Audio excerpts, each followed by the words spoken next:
नमस्कार दोस्तों मैं लेकर आ गया हूँ छत्तीसगढ़ माध्यमिक शिक्षा मंडल का असाइनमेंट 3 कक्षा 12वीं का विषय अर्थशास्त्र का फुल सॉल्यूशन इस वीडियो के माध्यम से करवाने वाला हूँ। तो वीडियो को लाइक कर दीजिए, चैनल पर नए हो चैनल को सब्सक्राइब कर लीजिए और वीडियो को दोस्तों के साथ में शेयर कर दीजिए। दोस्तों सबसे पहला क्वेश्चन आ जाता है इस पेपर का कि बाजार मूल्य और सामान्य मूल्य के बराबर होने की प्रवृत्ति रखता है। स्पष्ट करना है आपको इसका। दोस्तों पहले क्वेश्चन का जो उत्तर हो जाएगा वो आप स्क्रीनशॉट भी ले सकते हैं और मैं आपको बोलकर भी बता दूं। दोस्तों पहले क्वेश्चन का जो राइट आंसर हो जाएगा, बाजार मूल्य अल्पकालीन मूल्य होता है, सामान्य मूल्य दीर्घकालीन मूल्य होता है। बाजार मूल्य वह मूल्य होता है जिस पर वास्तव में बाजार में वस्तु खरीदी एवं बेची जाती है। सामान्य मूल्य एक काल्पनिक मूल्य होता है और बाजार मूल्य सदैव सामान्य मूल्य के इर्द गिर्द जो है चक्कर लगाता रहता है। यह अधिक समय तक सामान्य मूल्य से बहुत ऊंचा या बहुत नीचा नहीं रह सकता है। और सामान्य मूल्य और मांग और पूर्ति के स्थायी और साम्य द्वारा जो दीर्घकालीन में निश्चित होता है। अतः बाजार मूल्य सामान्य मूल्य के बराबर होने की प्रवृत्ति रखता है। तो पहले का जो राइट आंसर है वो आपने देख लिया। स्क्रीनशॉट लेना चाहो तो स्क्रीनशॉट ले सकते हो। 2 नंबर क्वेश्चन की ओर चलते हैं।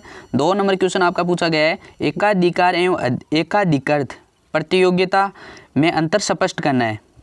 तो दोस्तों आपको 75 से 100 शब्द सीमा में आपको इसका आंसर देना है। तो चलते हैं 2 नंबर क्वेश्चन के उत्तर की ओर। दोस्तों 2 नंबर क्वेश्चन की ओर देख सकते हैं आपके सामने एकाधिकार के बारे में जो है समझाया गया है और एकाधिकृत प्रतियोगिता के बारे में समझाया गया है, जिसमें आपको देख सकते हैं तुलना के आधार पर अर्थ है। तो इसका जो आपको सारणी बना लेनी है 2 नंबर क्वेश्चन में। और एकाधिकार में आपको लिख देना है, एकाधिकार एक बाजार संरचना के संदर्भित है करता है जहाँ एकल विक्रेता की बड़ी संख्या में खरीदार उत्पादक बनाता है। और एकाधिकृत है, इसमें आपको प्रतियोगिता में लिख देना है कि एकाधिकार प्रतिस्पर्धा एक प्रतिस्पर्धा बाजार है जिसमें विक्रेता जो बड़ी संख्या में खरीदारी को विभेदित उत्पादक प्रदान करते हैं। आगे आपको खिलाड़ियों की संख्या 1 होती है और 1 से अधिक होती है। इस प्रकार से आपको सारणी बना लेनी है। आगे तुलना के आधार पर है जो एकाधिकार है वो एकाधिकृत की जो प्रतियोगिता है उसकी भी दोस्तों सारणी आपको बनानी है। तो आप उत्पादक से में भिन्नता और चरम थोड़ा, इसमें आपको इसी प्रकार से सारणी बना लेनी है, जिसमें आपको लिख देना मूल्य पर नियंत्रण डिग्री उत्पाद भिन्नता में, चरम में लिख देना उल्लेखनीय लेकिन है बहुत विनियमित, और थोड़ा में लिख देना आपको इसमें लिख देना कुछ। प्रतियोगिता में आपको आगे लिख देना है उत्पादक की भिन्नता में प्रतियोगिता, और चरम में लिख देना अस्तित्व में नहीं और फर्मों के बीच कड़ी प्रतिस्पर्धा मौजूद है। इसी प्रकार से आप लिख सकते हैं और सारणी बना सकते हैं। पूरी की पूरी स्क्रीनशॉट ले सकते हैं। 2 नंबर क्वेश्चन का जो उत्तर है वो देख सकते हैं, स्क्रीनशॉट ले सकते हैं और लिख सकते हैं अच्छी तरीके से। आपको कोई प्रॉब्लम नहीं होगी लिखने में, अच्छी तरीके से आपको है मेरे द्वारा लिखा गया, अच्छी तरीके से आपको समझाया गया है। अब दोस्तों 3 नंबर क्वेश्चन का उत्तर लिख ले। 3 नंबर क्वेश्चन आ जाता है, पूर्ण प्रतियोगिता में मूल्य निर्धारण को निम्नलिखित बिंदुओं के अंतर्गत स्पष्ट करना है। आपको 3 दिए गए हैं, ब स। अब तीनों को आपको उत्तर देना है। पहले आ जाता है वस्तुओं की मांग, ब आ जाता है वस्तुओं की पूर्ति और स आ जाता है वस्तुओं की मांग व पूर्ति का संतुलन। इसमें पहला 3 नंबर क्वेश्चन में पहले क्वेश्चन का जो आंसर है वो बताता हूँ आपको। सबसे पहले आ जाता है वस्तुओं की मांग, तो ये आपका स्क्रीनशॉट ले सकते हैं। और मैं पहले क्वेश्चन वस्तुओं की मांग है, इसमें आपको उत्तर लिख देना है कि किसी वस्तु की मांग उपभोक्ता द्वारा दी जाती है। उपभोक्ता किसी वस्तु की मांग उस वस्तु से निहित उपयोगिता के कारण रह करता है। उपभोक्ता है वस्तु का कितना मूल्य देगा, यह वस्तु की सीमांत उपयोगिता पर निर्भर करता है। उपभोक्ता है किसी भी दशा में वस्तु की सीमांत पर उपयोगिता है में अधिक मूल्य नहीं देगा। इस जो है प्रकार उपभोक्ता के लिए वस्तु की सीमांत उपयोगिता के वस्तु के मूल्य का अधिकतम जो सीमा निर्धारण है वो करती है। आगे दोस्तों इसमें 2 नंबर था, ब था, इसमें वस्तुओं की मांग की पूर्ति। इसका आपको उत्तर है किसी वस्तु की पूर्ति उत्पादकों द्वारा की जाती है। वस्तुओं के उत्पादन में चूंकि उत्पादकों को कुछ लागतें वहन करनी पड़ती है, इसलिए वह अपनी वस्तु का मूल्य कम से कम सीमांत लागत के बराबर अवश्य प्राप्त करना चाहेंगे। और इस प्रकार की सीमांत लागत किसी वस्तु के मूल्य की निम्नता सीमा को बताती है। तो 2 नंबर क्वेश्चन का ये राइट आंसर हो जाएगा। आगे 3 नंबर आपको पूछा गया था, इसमें 3 नंबर आपको सह पूछा गया था लास्ट, मांग व पूर्ति का संतुलन। तो दोस्तों इसका आपको उत्तर लिख देना है, उपभोक्ता वस्तु की कीमत उसकी सीमांत उपयोगिता से अधिक नहीं देगा तथा उत्पादक वस्तु की कीमत उसकी सीमांत लागत से कम नहीं लगेगा। अतः वस्तु की कीमत इन दोनों की सीमाओं के बीच है कहीं निर्धारित होगी। प्रत्येक जो क्रेता है इस बात का प्रयास करता है कि उस वस्तु की कम से कम कीमत है वो चुकानी पड़े, और प्रत्येक विक्रेता इस बात का प्रयास करता है कि वह वस्तु की अधिक से अधिक कीमत है वो प्राप्त कर ले। ऐसे स्थिति में क्रेता और विक्रेता है, सौदेबाजी चलती रहती है, मांग और पूर्ति की शक्तियाँ एक दूसरे से विपरीत दिशा में कार्य करती है। तो ये दोस्तों स का जो राइट आंसर है वो देख सकते हैं आपके सामने।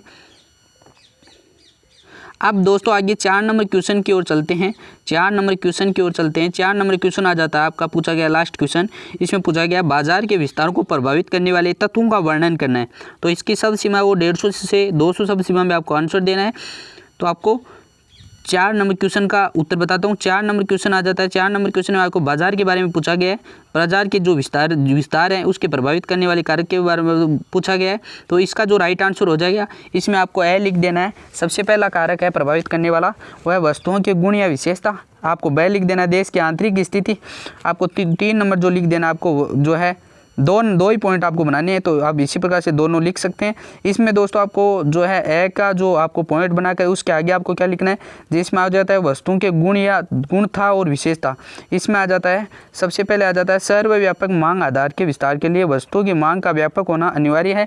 जिस वस्तु की मांग जितनी अधिक व्यापक होगी, वस्तुओं का बाजार उतना ही विस्तृत होगा। इसमें टिकाऊपन आ जाता है। प्राय टिकाऊ वस्तुओं का बाजार एकदम विस्तृत होता है, क्योंकि उन वस्तुओं को लंबे समय तक सुरक्षित रखा जाता है। आगे 3 पूर्ति की पर्याप्तता। इसमें आपको लिख लेना जिन वस्तुओं की पूर्ति उनकी जो है मांग के अनुरूप भी कर ली जाती है और उन वस्तुओं का व्यापार है काफ़ी व्यापक होता है। तो आपको इसी प्रकार से आपको पूरा का पूरा लिख देना है। पूरे में से पूरे आपको नंबर है मिलने वाले हैं। पूरा का पूरा आपको आंसर उतार देना है ऐसा का ऐसा और स्क्रीनशॉट लेते चलना है। ब का आपको जो उत्तर हो जाएगा, इसमें आपको ब आपको पॉइंट लगा के लिखना है कि देश के आंतरिक दिशाएं। दोस्तों देश के आंतरिक दिशाएं परिवहन एवं संचार के साधन। यदि देश में परिवहन एवं संचार के साधन पूर्ण रूप से विकसित होंगे तो उस देश में वस्तुओं का बाजार है वो विस्तृत होगा।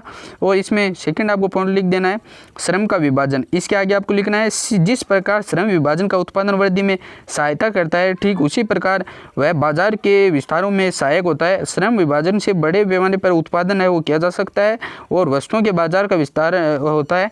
और 3 नंबर इसमें शांति और सुरक्षा लिख देना। इसके आगे लिख देना देश में शांति और सुरक्षा वस्तुओं के बाजार के विस्तार को प्रभावित करती है।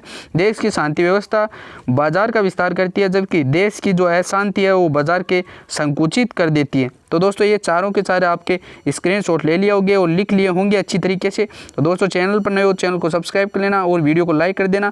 मैंने आपको असाइनमेंट 3 का 12वीं कक्षा अर्थशास्त्र का पूरा फुल सॉल्यूशन इस वीडियो के माध्यम से करवा दिया है।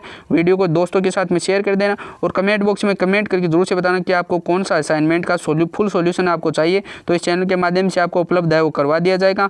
मिलते हैं अगले वीडियो में, तब तक के लिए जय हिंद जय भारत।